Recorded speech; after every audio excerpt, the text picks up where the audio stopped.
দেশের চলমান রাজনৈতিক সমস্যা সমাধানে আবারও সব দলকে নিয়ে আলোচনায় বসতে প্রধান উপদেষ্টা ডক্টর মোহাম্মদ ইউনূসের প্রতি আহ্বান জানিয়েছেন জামায়াতে ইসলামীর আমির ডক্টর শফিকুর রহমান। রাজধানীর মগবাজারের আল ফালাহ মিলনায়তনে দলের মজলিসে শুরার অধিবেশনে এই আহ্বান জানান তিনি। এ সময় জনগণের সংশয় দূর করতে দ্রুত সংস্কার ও নির্বাচনের রোডম্যাপ ঘোষণার তাগিদও দেন আমিরে জামায়াত। একই সাথে সেনাবাহিনীকে বিতর্কিত না করতে সবার প্রতি আহ্বান জানান তিনি। খায়রুল ইসলামের রিপোর্ট।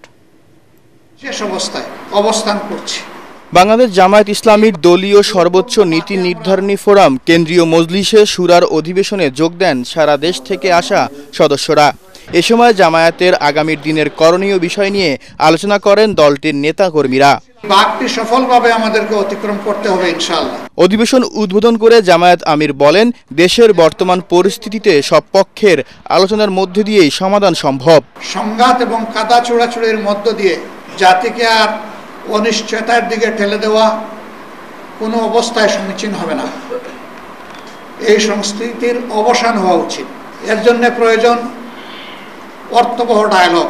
এই দায়িত্বটা মূলত বর্তমান সরকারকেই নিতে হবে। জনগণের সংশয় দূর করতে একই সাথে সংস্কার ও নির্বাচনের রোডম্যাপ ঘোষণার গুরুত্ব তুলে ধরেন ডাক্তার শফিকুর রহমান। নির্বাচনকে অর্থবহ করার জন্য গুরুত্বপূর্ণ কিছু সংস্কার লাগবে। নির্বাচনের একটা রোডম্যাপ তার পাশাপাশি দেওয়া হোক, তাহলে জনমনের স্বস্তি এবং আস্থা তৈরি হবে। এ সময় কথা বলেন সেনাবাহিনী প্রসঙ্গেও।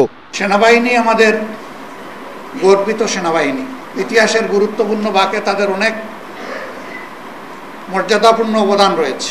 জুলাই আন্দোলনে হত্যা ও গুমের অপরাধীদের বিচার না হলে দেশ গভীর অন্ধকারে যাওয়ার আশঙ্কাও করেন আমিরে জামায়াত। যদি অপরাধীদের বিচার সুষ্ঠুভাবে না হয় তাহলে অপরাধ চক্র বৃদ্ধি পাবে।